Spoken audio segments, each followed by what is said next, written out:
When the rescue van pulled up to the shelter that night, no one knew they were about to witness something beyond belief.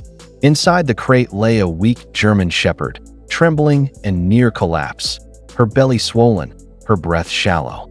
The staff thought she was just another pregnant stray. But hours later, when she went into labor, the room fell silent. The vet leaned closer, ready to deliver her puppies, until his expression changed from relief to horror. "Wait, these aren't puppies," he whispered, voice cracking. Everyone froze as the impossible took shape before their eyes. What that dog gave birth to wasn't natural. It was something the world was never meant to see, and it was just the beginning. Before we start, make sure to hit like, share, and subscribe. And really, I'm curious, where are you watching from? Drop your country name in the comments. I love seeing how far our stories travel. The morning began like any other at the Willow Creek Animal Shelter, until the call came in. A trembling voice on the other end said they had found a German shepherd near the outskirts of town, lying motionless beside an old warehouse. When the rescue van arrived, the sight broke everyone's heart. The dog's fur was matted with dirt and rain, her ribs visible beneath the skin.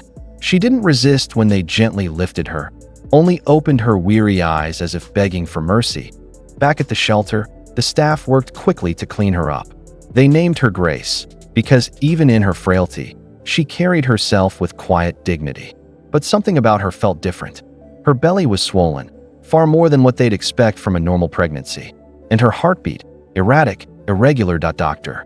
Miller, the shelter's senior vet, frowned as he listened through the stethoscope.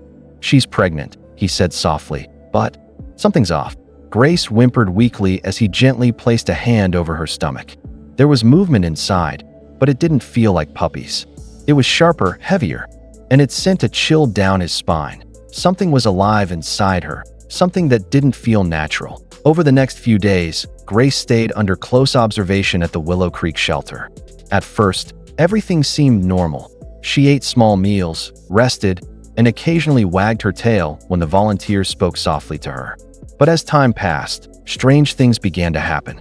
Her belly grew larger at an unnatural rate, far quicker than any normal pregnancy. Late one night, Dr. Miller was reviewing her medical scans when he noticed something disturbing. The movement inside her wasn't random. It was synchronized, almost rhythmic. "That's impossible," he whispered, leaning closer to the monitor. Grace whimpered suddenly, her body tensing as if something inside was reacting to his presence. The next morning, when a volunteer entered her kennel, the dog's behavior startled everyone. Grace stood protectively over her bedding, growling softly, not out of fear, but as if guarding something unseen. Dr. Miller decided to perform an ultrasound. As the cold gel touched her abdomen, the screen flickered with static before revealing a shape that made his blood run cold. It wasn't just puppies in there. The outlines were wrong, too symmetrical, too uniform. He stared in silence, heart pounding.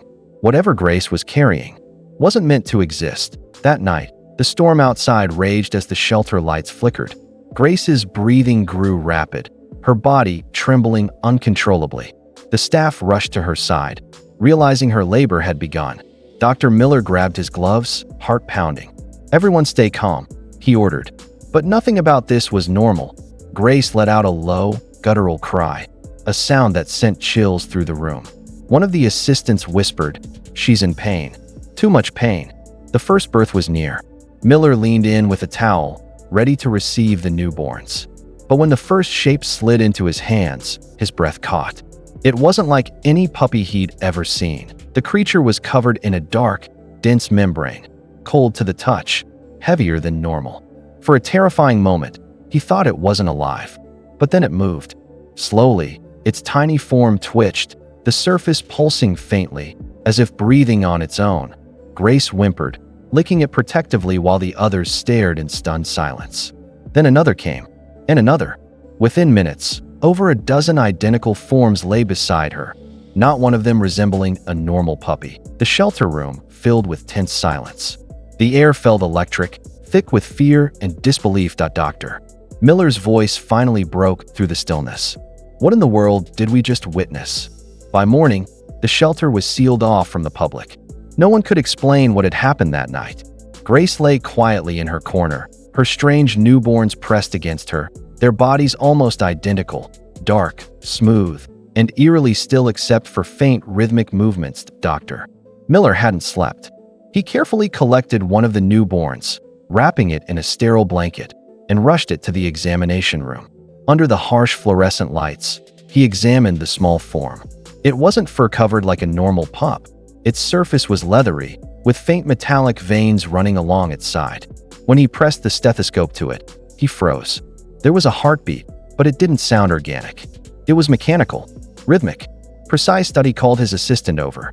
"Get the scanner," he whispered. The X-ray image that appeared on the screen made his blood run cold. Inside the creature were fine wires, microcircuits, something artificial embedded within living tissue. The assistant stepped back, trembling. "Doctor, that's impossible. How can it be both?" Dr. Miller stared at the monitor, jaw clenched. "It's not a mutation," he said slowly. "It's a design."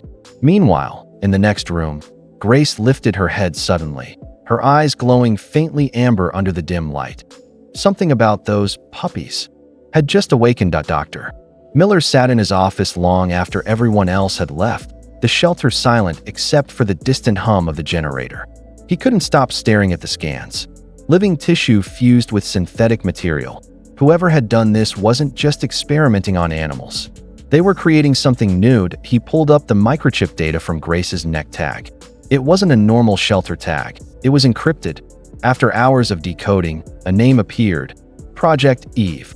His blood ran cold. He searched the database, and a single classified file surfaced. An experimental breeding program shut down years ago after ethical violations.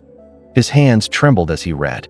Genetically enhanced canines designed for advanced cognition and synthetic adaptation. Grace wasn't just a rescue. She was an escapee. And those puppies, they were the first of their kind. Suddenly, a loud crash came from the kennel. Dr. Miller sprinted toward it, his heart pounding. The lights flickered as he reached the doorway. Grace was standing now, her eyes glowing brighter, her newborns moving in perfect unison beside her. For a moment, Miller couldn't breathe. Whatever this experiment was, it wasn't over. It was evolving. The shelter was eerily quiet when the government vans arrived at dawn. Men in black uniforms moved quickly, sealing the area. Dr. Miller protested, clutching his files. "You can't just take them. They're alive." But his words were drowned by authority. One agent whispered, "They were never meant to survive out here." Grace barked sharply, sensing danger. Her strange offspring gathered close, eyes glowing in unison. For a brief moment, every light in the shelter flickered, machines whirring as if responding to them. Then, silence. When the men entered the kennel, they stopped cold. The mother and her puppies were gone. Only faint paw prints, half metallic, led out into the snow. Days later, Dr. Miller received an anonymous note. It read, "They were not a mistake. They were the beginning." He looked out the window, heart pounding. Somewhere out there, Grace was watching.